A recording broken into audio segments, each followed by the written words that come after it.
అందరికీ నమస్కారం. మన కథలో ఛానల్కి స్వాగతం.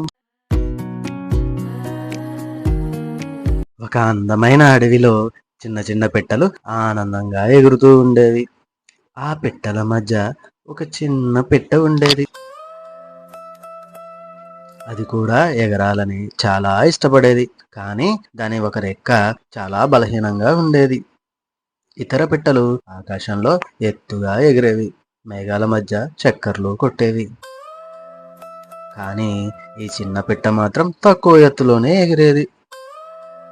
కొన్నిసార్లు నేల దగ్గరే తిరుగుతూ ఉండేది. దాన్ని చూసి కొన్ని పిట్టలు నవ్వేవి. ఎంత తక్కువగా ఎగురుతావు అని ఆట పట్టించేది. ఆ చిన్న పిట్ట మనసు బాధపడేది. నేను ఎందుకు వాళ్ళలా ఎగరలేకపోతున్నాను అని తనలో తాను బాధపడుతూ ఉండేది.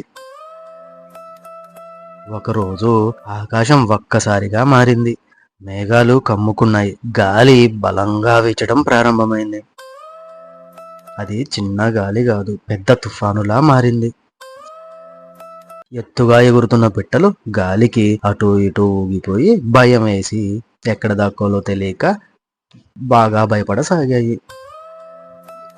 కానీ తక్కువ ఎత్తులో ఎగిరే ఆ చిన్న పిట్ట ఆ అడవిని బాగా తెలుసుకుంది. అది వెంటనే చెట్ల మధ్యకు వెళ్ళి దాక్కుంది. కొమ్మల మధ్య సురక్షితంగా ఉంది. గాలి బలంగా వీచిన చెట్లు దాన్ని కాపాడాయి.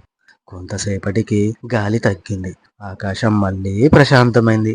ఎత్తుగా ఎగిరే పిట్టలు అలసిపోయి తిరిగి వచ్చాయి. ఆ చిన్న పిట్ట మాత్రం సురక్షితంగా ఉంది.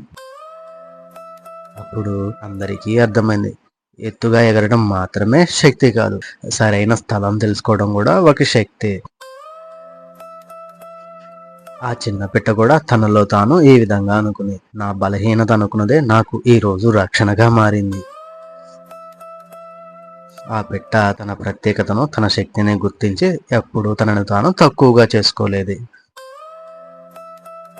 ఈ కథలోని నీతి ఏమిటి అంటే, ప్రతి బలహీనత వెనుక ఒక ప్రత్యేక శక్తి దాగి ఉంటుంది. ఆ ప్రత్యేకతని మనం తెలుసుకొని గౌరవించడం నేర్చుకోవాలి.